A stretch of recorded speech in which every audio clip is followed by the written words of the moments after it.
नमस्कार विद्यार्थियों, स्वागत है आप सभी का।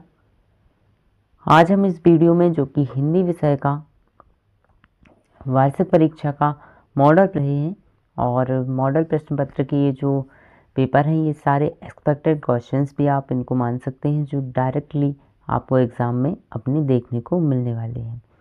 तो आपका बिना टाइम लिए हुए हम लोग डायरेक्टली एग्ज़ाम के ये जो क्वेश्चंस हैं उनको डिस्कस करने वाले हैं। तो यहाँ पर अगर हम देखें तो इसके पहले वाले जो प्रीवियस वीडियोस थे उन सभी वीडियोस में हम कर चुके हैं क्वेश्चन नंबर 13 तक सॉल्व। तो इस वीडियो में हम लोग क्वेश्चन नंबर 14 से सॉल्व करने वाले हैं और जितने भी क्वेश्चंस रह गए हैं उन सभी क्वेश्चंस को हम लोग डिस्कस कर लेंगे। इन सभी क्वेश्चंस का जो आपका पैटर्न है और एग्ज़ाम का जो डिज़ाइन किया गया है इस पेपर को सेम वैसा ही है जैसा आपका बोर्ड एग्ज़ामिनेशन में आपको देखने को मिलने वाला है। तो चलिए बिना टाइम वेस्ट किए हुए हम लोग बढ़ते हैं अगले क्वेश्चन की ओर, जो हमारा है। यहाँ पे आपको क्वेश्चन पूछा गया है, आत्मकथा सुनाने के संदर्भ में अभी समय नहीं है, ऐसा कवि ने क्यों कहा है। तो यहाँ पे आपकी यहाँ एक क्वेश्चन, एक चैप्टर है जिसमें एक क्वेश्चन पूछा गया है कि आत्मकथा सुनाने के संदर्भ में अभी समय नहीं है, कवि ने ऐसा क्यों कहा है। तो देखिए, कवि जो है उसका मानना ये था कि उसका जो टाइम चल रहा है, जो समय चल रहा है वो सही नहीं चल रहा है, इसलिए उसने ऐसा कहा। तो आइए इसके आंसर को हम डिस्कस करते हैं कि अभी समय नहीं है, कवि ऐसा कहने का आशय कवि का यह है कि कवि उस समय की प्रतीक्षा करना चाहता है कि जो उसके पक्ष में हो या फिर जो उसके हिसाब से हो, क्योंकि उसके जीवन में अभी क्या है, दुखों के सिवाय कोई बड़ी उपलब्धि उसे हासिल नहीं है। इसलिए कवि क्या कर रहा है, इसलिए उसने ऐसा कहा है कि अभी समय नहीं है। हमारा अगला क्वेश्चन है, क्वेश्चन नंबर इसी का जो अथवा आता है क्वेश्चन नंबर 14 का ही। तो यहाँ पे जो अथवा में क्वेश्चन पूछा गया है वो है, कवि नागार्जुन के अनुसार फसल क्या है। तो कवि जो नागार्जुन है इनके अनुसार फसल क्या है, तो फसल बहुत सारी नदियों का पानी है जो मिट्टी, पानी, हवा, मानव श्रम से बनी हुई होती है। मतलब इनका कहना ये है, नागार्जुन जी का, जो फसल है वो किसी एक की मेहनत का नहीं है, वो बहुत सारे लोग एक साथ मिलकर काम करते हैं, बहुत सारी प्राकृतिक शक्तियाँ काम करती हैं, तब जाके फसल का निर्माण होता है। क्वेश्चन नंबर 15 या 15 की अगर हम बात करें तो ये है आपका, अन्योक्ति अलंकार की परिभाषा उदाहरण सहित लिखिए। जहाँ किसी अन्य व्यक्ति या वस्तु को रखकर कोई बात कही जाती है और दूसरे के लिए कही जाती है, यहाँ पे अन्योक्ति अलंकार होता है। ये यहाँ पे एक एग्जाम्पल है जिसको आपको अच्छे से याद रख लेना है। इसके अलावा अन्योक्ति अलंकार का कोई अन्य एग्जाम्पल आपको याद है तो उसे भी आप शामिल इसमें कर सकते हैं। अगला प्रश्न है, काव्य किसे कहते हैं, काव्य के प्रमुख भेदों को समझाइए। तो रसात्मक वाक्यम काव्यम, ये क्या है, रस युक्त वाक्य ही क्या है, काव्य है। और ये वाली जो परिभाषा दी थी वो दी थी आचार्य विश्वनाथ के अनुसार। तो काव्य में जहाँ पे सुनने और जो काव्य होते हैं ये दो प्रकार के हमें देखने को मिलते हैं। एक तो होता है आपका दृश्य काव्य और दूसरा आपको देखने को मिलता है श्रव्य काव्य। दृश्य काव्य का मतलब ये है कि जिसको देख करके आनंद लिया जा सके, और श्रव्य काव्य का मतलब ये है जिसको सुना जाता है और उसका आनंद लिया जाता है, जैसे कि रामचरितमानस। इसके अलावा दृश्य काव्य जो कि मैं बता चुका हूँ, तो दृश्य काव्य जिस काव्य का आनंद देखकर लिया जाता है और सुनकर भी लिया जाता है, मतलब जो देख भी सकें और सुन भी सकें, तो कौन सा काव्य हो गया आपका, तो वो दृश्य काव्य में आता है। जैसे कि आपका है महाभारत, ये क्या है, एक दृश्य काव्य है। अगला प्रश्न है हमारा क्वेश्चन नंबर 16। क्वेश्चन नंबर 16 में पूछा गया है, रस किसे कहते हैं, आचार्य जगन्नाथ के अनुसार रस की परिभाषा दीजिए। तो रस किसे कहते हैं, काव्य में जहाँ सुनने की, आनंद की अनुभूति होती है उसे हम क्या कहते हैं, उसे हम रस कहते हैं। अब आचार्य जगन्नाथ जी हैं, उन्होंने भी अपनी परिभाषा दी। तो इन्होंने क्या कहा कि रस से तात्पर्य है कि साहित्य के आस्वादन से प्राप्त आनंद या इस समय प्रवाह से है, इस मन में भावों को जगाते हैं। ये किसने कहा था? ये आचार्य जगन्नाथ जी ने कहा। अगला क्वेश्चन है, पुनरुक्ति प्रकाश अलंकार की परिभाषा उदाहरण सहित लिखिए। तो पुनरुक्ति प्रकाश अलंकार काव्य में कथन सौंदर्य के लिए एक ही शब्द की आवृत्ति को पुनरुक्ति प्रकाश अलंकार कहते हैं। ये यहाँ पे एक एग्जाम्पल है कि मृदु मंद मंद मंथर। यहाँ पे आप देख रहे हो ये जो शब्द है बार बार आ रहा है, एक तो मंद मंद और दूसरा मंथर मंथर। ये क्या कर रहा है? काव्य के सौंदर्य बढ़ाने के लिए ऐसे शब्दों का यहाँ पे यूज किया गया है। अगला क्वेश्चन है जो कि सबसे ज़्यादा इम्पोर्टेंट क्वेश्चन है और ये आपको एग्जाम में आपके देखने को मिलने ही वाला है। क्या है कि रेखा चित्र और संस्मरण में कोई दो अंतर बताइए। यहाँ पे अंतर काफ़ी ज़्यादा आंसर में लिख दिए गए हैं, लेकिन यहाँ अगर आपसे पूछे जाते हैं दो अंतर बताएं, तब आप दो अंतर बताएं। अगर आपका ये प्रश्न 3 नंबर में आता है तब आप 3 अंतर बताएं। अगर 4 नंबर में आता है तब आप 4 अंतर बताएं।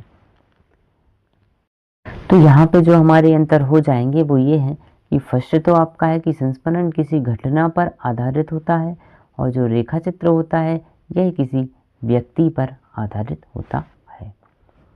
सेकेंड यदि हम बात करें तो संस्मरण की जो शैली है वो वर्णनात्मक होती है और इसी को हम बोल सकते हैं विवरणात्मक होती है, मतलब वहाँ वर्णन करना पड़ता है काफ़ी चीज़ों का। और जो रेखा चित्र आपका होता है इसकी शैली जो होती है वो चित्रात्मक शैली देखने को मिलती है। अगला है संस्मरण के विषय का आत्मीयतापूर्ण वर्णन रहता है और रेखा चित्र में व्यक्ति का व्यक्तित्व का चरित्र का वर्णन रहता है। संस्मरण में लेखक का घटना से निकट संबंध होता है, लेकिन रेखा चित्र में ऐसा नहीं होता। चलिए बढ़ते हैं हम क्वेश्चन नंबर आगे और क्वेश्चन नंबर 18 की बात करते हैं। तो क्वेश्चन नंबर 18 यहाँ पे पूछा गया है कि निम्नलिखित गद्यांश की साप्रसंग व्याख्या कीजिए। तो आपको एक गद्यांश आता है वो इसे शामिल किया गया है और इस वाले गद्यांश को आपको बहुत ही अच्छे से देख लेना है। साथ ही इसका जो संदर्भ है ये क्या आएगा, संदर्भ में हमेशा लिखा जाता है कि ये जो गद्यांश है किस आपके चैप्टर से लिया गया है, कौन सा यहाँ इसका अध्याय है और कौन इनके लेखक हैं। तो अगर हम इस गद्यांश की बात करें तो ये जो पंक्तियाँ हैं ये राम वृक्ष वैनीपुरी के द्वारा रचित है और जो कि आपका बाल गोविंद भगत से ली गई है। चलिए आगे हम बढ़ते हैं और 18 है और इसका ये आपको व्याख्या देखने को मिल रही है यहाँ पे, मतलब प्रसंग भी है और साथ में उस गद्यांश की व्याख्या भी है। इसी के साथ एक गद्यांश और जो कि आपको यहाँ दिया गया है सेकंड, जो कि अथवा में है, वो भी आपको आ सकता है। क्वेश्चन नंबर 19 की हम बात करते हैं। 19 में आपसे पूछा गया है कि अनुशासन के महत्व पर आपको क्या करना है, एक अनुच्छेद लिखना है। अनुच्छेद लेखन मतलब क्या है कि एक पैराग्राफ आपको लिख देना है किसके ऊपर, अनुशासन के महत्व पर। यदि आप ऐसा लिख सकते हैं हम लोग कि ये जो बालक होते हैं, जो विद्यार्थी होते हैं, वो क्या है छोटे से ही या फिर छात्र अवस्था से ही क्या करते हैं, अनुशासन सीखते हैं, तब जाके धीरे धीरे आगे बढ़ते हैं। तो अनुशासन के बारे में आपके लिए एक पैराग्राफ आपको अच्छे से तैयार रखना है जिसे आप उसे लिख सकें। फिर इसके बाद है आपका अगला क्वेश्चन जो कि है क्वेश्चन नंबर 19 का ही जो अथवा है ये भी काफ़ी बार पूछा गया है कि जैसे ये पूछ लेते हैं कि संवाद बताइए। देखिए प्रिय खेल क्रिकेट के संदर्भ में दो मित्रों के बीच क्या करना है, संवाद लिखना है कि दो मित्र आपस में बात कर रहे हैं और क्रिकेट की बात कर रहे हैं या कोई अन्य कारण आपको आ सकता है जिस पे आपको क्या करना है, अपने हिसाब से जो कन्वर्सेशन जिसे हम बोलते हैं, संवाद जिसे बोलते हैं, वो आपको लिख देने हैं और इस तरह से यहाँ पे लिखने हैं। आप चाहें तो इसे एक बार रीड कर सकते हैं, एक बार इसे पढ़ सकते हैं। फिर इसके बाद है क्वेश्चन नंबर 20 जो कि आपसे पूछा गया है कि निम्नलिखित पद्यांश को पढ़कर संदर्भ सहित व्याख्या कीजिए।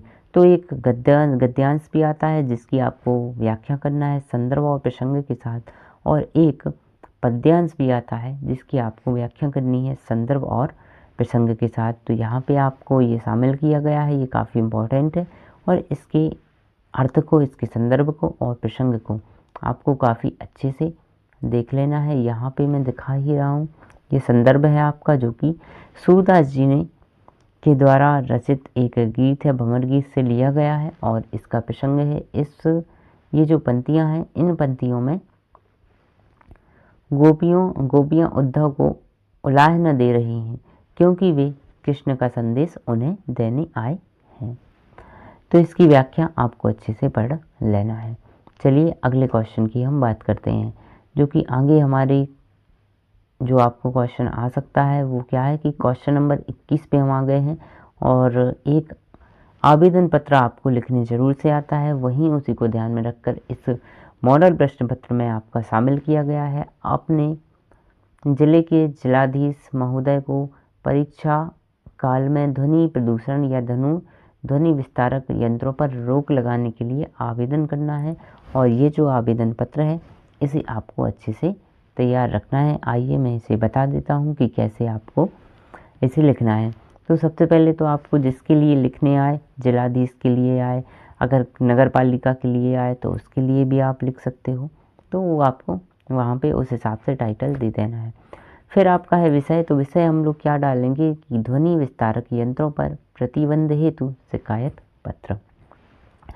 फिर उपरोक्त विषय के अंतर्गत निवेदन है, उपरोक्त विषय के अंतर्गत निवेदन है कि मेरी बोर्ड की परीक्षा आने वाली है और मैं एकाग्रता से पढ़ाई करना चाहता हूँ, परंतु पड़ोसी देर रात तक क्या कर रहे हैं, तेज आवाज़ में ध्वनि विस्तारक यंत्रों को बजाते हैं, जिससे हमारी क्या हो रही है, पढ़ाई में बाधा उत्पन्न हो रही है या व्यवधान आ रहा है। अतः आपसे निवेदन है कि आप ध्वनि विस्तारक यंत्र के पर प्रतिबंध लगाने के लिए उचित कार्रवाई करें। ये आपको ऐसे एक लिख देना है, जो कि एक आवेदन पत्र है, आप लिख सकते हो।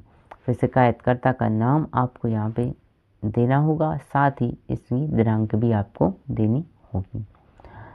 इसके बाद अथवा में पूछा जा सकता है कि वार्षिक परीक्षा की जानकारी देने के लिए अपने माता पिता के लिए क्या करना है, एक पत्र लिखना है। तो पत्र लेखन से क्वेश्चन एक आपको आने वाला है। अगले क्वेश्चन की हम बात करते हैं, जो कि है क्वेश्चन नंबर 22, और क्वेश्चन नंबर 22 में सीधा है कि भाई हमें क्या करना है, एक निबंध लिखना है इन विषय के अंतर्गत। तो यहाँ पे जो आपको विषय दिख रहे हैं, मोस्टली यही विषय आपको हर एक एग्ज़ाम में देखने को मिलते हैं 10th के, जो कि हर साल ही आता है। पहला क्या है, नई राष्ट्रीय शिक्षा नीति 2020 के ऊपर आपको निबंध लिखने आ सकता है। दूसरा क्या है, आतंकवाद का आ सकता है। फिर है जीवन में खेलों का महत्व, वृक्षारोपण, इंटरनेट की उपयोगिता। वर्तमान समय को देखते हुए एक तो आपका राष्ट्रीय शिक्षा नीति और दूसरा है आपका इंटरनेट की उपयोगिता, इन दो विषय पर आ सकते हैं। इसके साथ ही जो एक और विषय है जो है AI, जो आजकल चल रहा है, उस पर भी आपको निबंध लिखने आ सकता है, आर्टिफिशियल इंटेलिजेंट पे, या इसी को बोलते हैं कृत्रिम बुद्धिमत्ता। ऐसा आपको टॉपिक आ सकता है जिस पे आपको निबंध तैयार करके रखना चाहिए। तो ये थे हमारे आज के सारे क्वेश्चंस, और जो कि हमने ये नहीं को आप एक्सपेक्टेड क्वेश्चन भी मान सकते हैं, और ये आपका है मॉडल प्रश्न पत्र हिंदी का, जो कि सारे के सारे 22 प्रश्न हमने डिस्कस कर लिए हैं। इसके अलावा अब हिंदी का और भी आएगा आपके लिए पेपर सॉल्यूशन, साथ ही इसके बाद में साइंस के पेपर भी आपके डले हुए हैं और आगे भी तैयार हो रहे हैं मॉडल पेपर, तो उनको भी आप ज़रूर लगाएं। और ये बिल्कुल एक्सपेक्टेड क्वेश्चन है, इन्हीं क्वेश्चन में से आपके एग्ज़ाम में आ सकता है। तो ठीक है, मिलते हैं हम लोग नेक्स्ट वीडियो में। ये वीडियो आपको कैसा लगा कमेंट करके बताएं, वीडियो को लाइक करें और शेयर करें, चैनल को सब्सक्राइब करें। Thank you so much.